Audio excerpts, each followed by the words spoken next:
Wurin naku ne? Kai wurin ka ne? Nawa ma kika ce kuɗin nan? Kai ki faɗa tsakanin ki da Allah 10,000 ba su yawa ba kuwa? 10,000 bai yawa ba. Antina 10,000 ai sun miki yawa antina. Ina yinin ku. Gida ina wuni.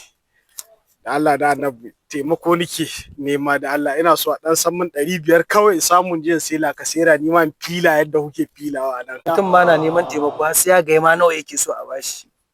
Ba kai ne na gani a can wuraren kana roƙon wani ba kana bin mutane kufai a wurin nan kana roƙon su.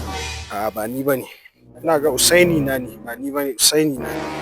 Usainin ka ne. To je ka ba zan bada. A to da ni ba za ka bada shine sai ka tsaya kana tada min hankali dan nazo na tambaye ka kuɗi. Bari ki ji antina wannan makareci ne dan unguwanmu ne. Daman so nake yanzu in gaya miki. Ko ba haka ba kudin na je gani fake one ne sai ya zo ya kai kebar wallahi. Oke saboda ka roƙe shi 500 ya hana ka shine zaka mai sharri. Wani sharri? Da Allah wuce ka ba mu wuri. Wuce ba kuri. Wurin naku ne? Kai wurin ka ne? A wurin baban mu ne mana. A bani. Gashi to. Ha? Waye zai ansa ni na ansa kudin ku wallahi wani na zo ma wallahi. Allah ji karfin hali. Ha? Ba ina wannan ba ma hukunci bane. Wallahi ki bi shi a hankali wallahi sai kai ke baro samarin shawo.